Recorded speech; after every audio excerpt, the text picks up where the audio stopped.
Come on in. I am new to meditation. I have some questions. Can you put me at ease? Hi. This is going to be easier than you expect. It's very complicated. Okay. Before you start, let's make sure you have the right clothing for meditation. A, B, or C? It's none of the above. Wear what is comfortable to you. Wear what you are wearing now. What about a wetsuit? Weirdly, they researched this. People who choose specific clothes for meditation prefer their meditation experience. Where should you meditate? You need a meditation chair, which you can get from a meditation chair shop. A, B, or C? Obviously none of the above. Sit, lie, you choose. Try a few positions and retry every now and again. Things can change. Can I change my position? Yes, it's your experience. Make it pleasant and you will love it. We suggest sitting or lying in a reasonably symmetrical position, but please do what pleases you. When should you meditate? You must meditate at 6:30 a.m. to get the best effect. A, B, or C?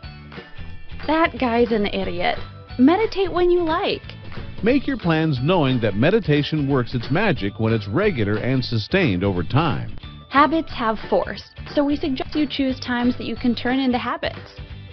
Like before a meal, like your first toilet visit at work, when you wake, on your way to work.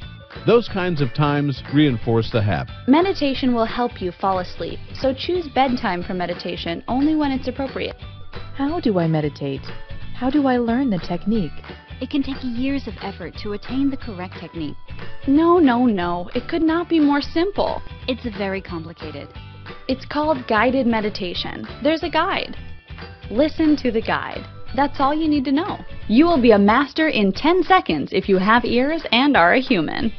How often should I meditate? The long-term effects and the health effects occur if you meditate regularly. What constitutes regularly is debated. Try for at least 3 times a week. Almost every day is better. How long do you meditate for at a time? More scientific research is based on 20 or more minutes per session. There's a lot of anecdotal evidence suggesting that 10 minutes per day can be effective. What about distractions, like an itch? If you want to, then scratch the itch. If you don't want to, then ignore it. Meditation is generally about observing rather than acting.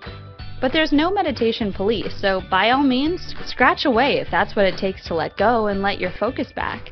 Farting is permitted. Moving on, tell me about breathing. The reader breathes differently from me. I can't breathe in for as long as they do. Breathe at your own pace and ignore the counting, pacing of the reader. What happens if the pacing of the reader does not correspond to the pace at which you breathe naturally? In other words, their pauses are too long for me. Ideally, your belly will be totally relaxed. Place a hand or both hands on your belly.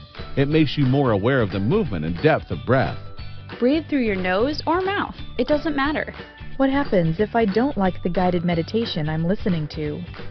There is a lot of variety. Try another. It could be the reader, the words, the pacing, etc. If it doesn't resonate, then move on. Life is too short to persevere at things that are not helpful. We want to form good habits, and that'll be hard to do if you're not enjoying the experience. How do I know if I'm getting it? Let us teach you how to recover when your mind drifts off.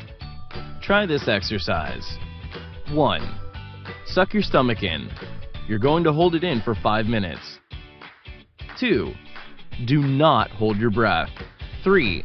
Concentrate on keeping your stomach held in. 4. When you notice that you have let go, simply suck it in again and carry on concentrating.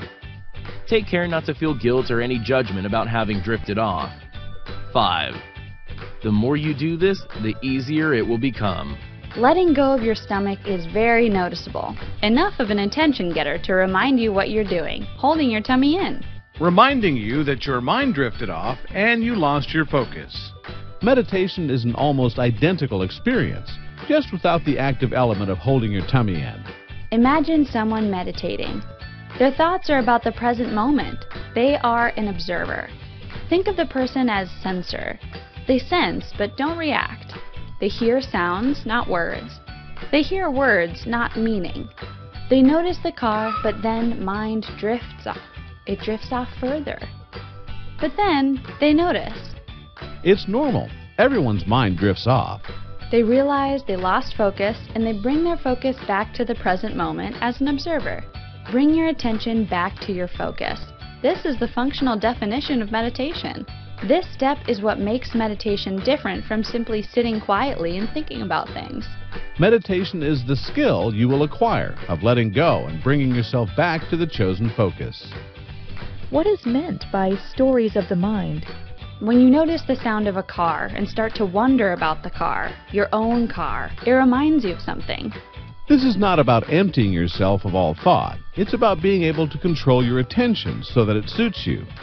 During meditation, you can focus on the experience of the emotions that are currently active, perhaps anger. Here is the thing though. You do not focus on why you are angry, what you plan to do about it, whose fault it is. Those are stories of the mind. Let them go. Simply experience the emotion. In the case of anger, where do you feel it? In your stomach, in your shoulders, scrunched up? It's good for you when you can choose what gets your attention and when. Noticing, observing, what do they mean? Thanks. Bye. It's as if your senses are connected to your brain, but not to your thoughts. Noticing and observing is the opposite of acting and doing. A semi-passive state in which things happen to you and during which you do very little. For example, you notice that you're breathing through your mouth. You simply notice. You don't try and change anything. You don't start wondering about your blocked nose. You simply let go of the thoughts and simply be an observer. Think of yourself as a sensation junkie who's too lazy or passive to do anything about the sensations. There's no magical moment. Things change over time. Try for almost every day for 2 months. If you don't get it, then try another method and another site. Meditation is so good for you. It's worth persevering. Thanks for watching. Bye.